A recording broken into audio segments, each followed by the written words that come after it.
গাইবান্ধার গোবিন্দগঞ্জে নিষিদ্ধ ঘোষিত আওয়ামী লীগের এক নেতাকে গ্রেফতার করতে গিয়ে তার অনুসারীদের অতর্কিত হামলার শিকার হয়েছেন পুলিশের ৩ সদস্য। গত ২৫ জানুয়ারি রবিবার রাত ৮:৩০টার দিকে উপজেলার কাটাবাড়ি ইউনিয়নের বাগদাবাজার এলাকায় এই সংঘর্ষের ঘটনা ঘটে। হামলায় আহত পুলিশ সদস্যরা হলেন গোবিন্দগঞ্জ থানার উপপরিদর্শক এসআই সেলিম রেজা, মীর কায়েস এবং মমিনুল। বর্তমানে তারা উপজেলা স্বাস্থ্য কমপ্লেক্সে চিকিৎসাধীন রয়েছেন। পুলিশ ও স্থানীয় সূত্রে জানা গেছে, ওই রাতে উপজেলা আওয়ামী লীগের প্রচার ও প্রকাশনা সম্পাদক এবং কাটাবাড়ি ইউনিয়ন পরিষদের চেয়ারম্যান জোবায়ের হোসেন শফিক মাহমুদ গোলাপকে গ্রেফতারের উদ্দেশ্যে বাগদাবাজারে অভিযান চালায় পুলিশ।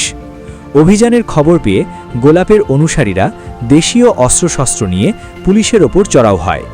এক পর্যায়ে হামলাকারীরা পুলিশের ব্যবহৃত ২টি মোটরসাইকেল ভাঙচুর করে এবং পুলিশ সদস্যদের একটি ঘরে অবরুদ্ধ করে মারধর করে। খবর পেয়ে দ্রুত ঘটনাস্থলে সেনাবাহিনী এবং অতিরিক্ত পুলিশ মোতায়েন করা হয়। যৌথ বাহিনীর তৎপরতায় পরিস্থিতি নিয়ন্ত্রণে আসে এবং অবরুদ্ধ আহত পুলিশ সদস্যদের উদ্ধার করা হয়। গোবিন্দগঞ্জ থানা সূত্রে জানানো হয়েছে, সরকারি কাজে বাধা এবং পুলিশের ওপর হামলার ঘটনায় জড়িতদের বিরুদ্ধে আইনগত ব্যবস্থা নেওয়ার প্রক্রিয়া চলছে। বর্তমানে পরিস্থিতি শান্ত রাখতে এলাকায় অতিরিক্ত আইন শৃঙ্খলা বাহিনী মোতায়েন করা হয়েছে।